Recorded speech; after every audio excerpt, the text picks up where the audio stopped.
Junho deixou marcas profundas na aviação militar russa, e julho já começa com o mesmo sabor amargo. Enquanto isso, a absurda realidade do regime segue gerando manchetes que parecem saídas de um roteiro de ficção. Agora, migrante indesejado que se arrisca a fugir nos pântanos americanos pode ter um encontro inesperado com jacarés. E falando em predadores, quem você acha que devoraria primeiro Elon Musk? As declarações de Donald Trump não param de surpreender, enquanto a pazão ao estilo Putin continua a mostrar sua face mais cruel. O agressor bate recorde após recorde, só que do tipo que ninguém gostaria de comemorar. As tensões entre Azerbaijão e Rússia escalam a níveis perigosos. Baku não se cala, acusa diretamente as forças russas de assassinato brutal e abre processo contra agentes do Kremlin. Na Armênia, a paciência com a propaganda moscovita chegou ao limite. Lá, os canais russos podem estar com os dias contados. E tudo isso enquanto a guerra na Ucrânia segue seu curso implacável, com números que chocam, quase 5.500 drones lançados em um único mês, um aumento de 37% em relação a maio. Raquetni turbilhão que não dá trégua. Mas vamos aos fatos quentes, aqueles que você precisa saber agora. O mês passado foi desastroso para os falcões de aço de Putin. A conta não para de crescer, junho entregou o bastão a julho com mais uma perda humilhante. Um caça Su-27 despencou perto de Kulibaka, na região de Nizhny Novgorod. 2 pilotos a bordo, um ejetou a tempo e foi encontrado, mas seu estado segue desconhecido, o outro desapareceu nas buscas. Causa do acidente? Segredo de Estado, como sempre. Esse é o terceiro avião militar russo que cai só neste ano, e o 1º de julho. Em um mês, a frota aérea russa encolheu em quase 25 aeronaves, entre elas 13 bombardeiros estratégicos destruídos na Operação Anteia e um Su-35 abatido por um F-16 ucraniano. Tem ainda o Su-25 derrubado por um fogo amigo e vários helicópteros e drones eliminados em bases por ações da inteligência ucraniana. O álibi. A noite de 30 de junho para 1º de julho foi o ponto final desse desastre. Um Su-30 explodiu na Crimeia, cortesia de um drone ucraniano Castor. Enquanto Sergei Shoigu faz as vezes de entregador de recados de Putin, com viagens bimestrais à Coreia do Norte, um de seus ex-braços direitos ouve a sentença que selou seu destino. Timur Ivanov, ex-vice-ministro da Defesa, pegou 13 anos de prisão em regime fechado. Um recorde para um burocrata desse nível. Acusado de receber propinas e lavar mais de 4 bilhões de rublos, valor comparável ao orçamento de uma região russa inteira, Ivanov tinha um patrimônio que fazia inveja: mansões na Rubliovka, apartamento de 300 metros quadrados em Moscou, casa em Krasnogorsk, frota de luxo e contas bancárias gordas, tudo confiscado. Será que Shoigu não sabia de nada? E você, acha que Ivanov merece anistia depois da queda do regime, considerando que esse dinheiro poderia ter ido para a guerra? A Rússia quebrou outro recorde e, infelizmente, não é dos bons. Em junho, as forças de Putin dispararam quase 5.500 drones contra a Ucrânia, 37% a mais que em maio, segundo a France Press.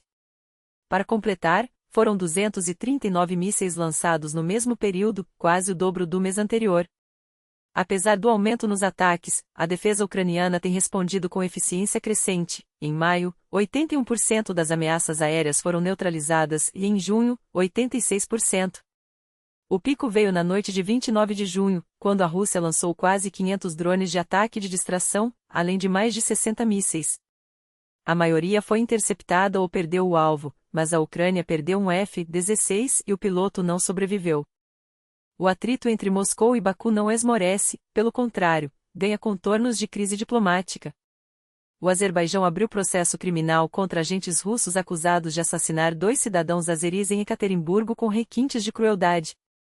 A promotoria azeri denuncia tortura até a morte, abuso de poder e execução sumária.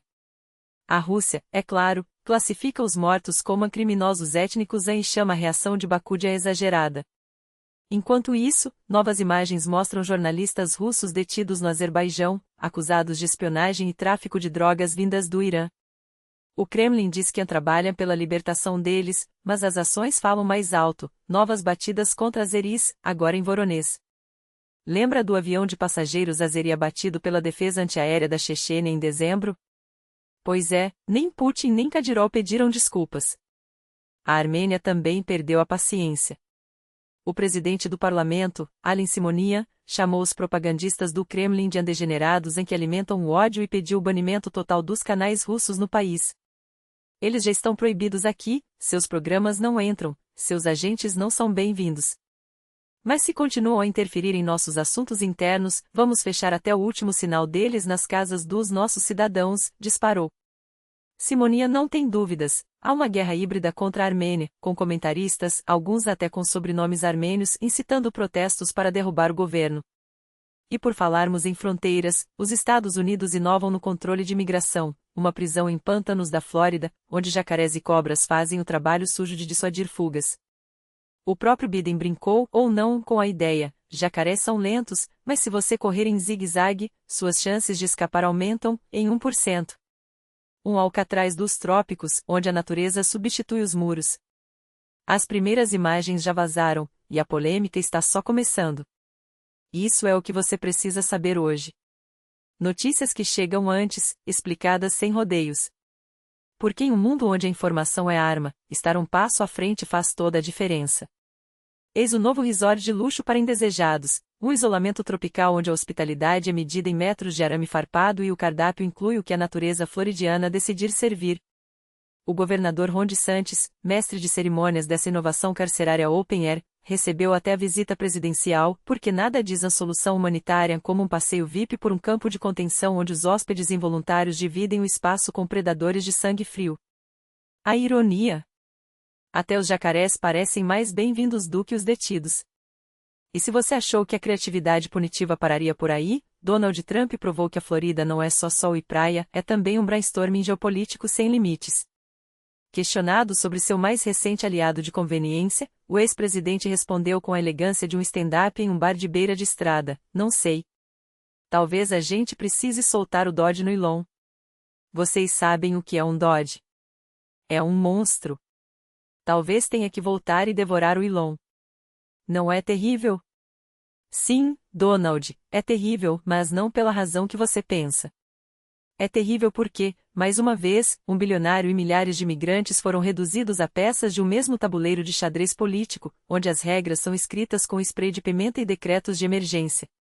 Trump já havia dado o recado antes, em um tweet noturno, sugeriu que, sem os subsídios do governo, Elon Musk poderia muito bem fazer as malas e voltar para a África do Sul, como se a cidadania fosse um privilégio revogável para quem ousa desafiar o establishment. Coincidência ou não, o magnata e os migrantes agora compartilham algo além do status de um problema, ambos são moeda de troca em um jogo onde as apostas são poder, atenção e, claro, engajamento. Enquanto isso, do outro lado do Atlântico, um silêncio de quase 3 anos foi quebrado com um telefonema que durou mais de 2 horas. Vladimir Putin, o anfitrião que ninguém queria no speed dial, tomou a iniciativa. Sim, ele ligou para Emmanuel Macron. A propaganda do Kremlin, que costumava ridicularizar o presidente francês como um boy scout ingênuo, desta vez se conteve, nenhum meme, nenhuma piada. Apenas o anúncio solene de que o czar e o europeísta conversaram longamente. O que foi dito? Oficialmente, Putin repetiu seu greatest hit: a guerra na Ucrânia é culpa do Ocidente, que ignorou os legítimos interesses de segurança da Rússia por décadas. Macron, por sua vez, havia acabado de pedir aos colegas europeus que se preparassem para reabrir o diálogo com Moscou. O chanceler Scholz discordou em público, mas a verdade é que Putin, cada vez mais isolado, agora busca qualquer porta entreaberta, mesmo que seja a de um líder que já foi seu punching bag midiático. Há 3 anos, essas chamadas eram frequentes. Depois do início da invasão em larga escala, elas pararam. Até agora. O que mudou? Talvez a fadiga ocidental. Talvez a esperança russa de que, com Trump de volta à disputa e a Europa dividida, a maré possa virar. Ou talvez, e essa é a hipótese mais assustadora, Putin simplesmente não tenha mais ninguém para ligar. E enquanto você processa tudo isso, lembre-se, cada like, cada comentário, cada compartilhamento é um sinal de que essa informação não morre aqui. Porque em um mundo onde a verdade é negociada em soldites e telefonemas secretos, estar informado não é um luxo, é uma trincheira. Até a próxima. E fique de olho, a próxima notícia pode estar mais perto do que você imagina.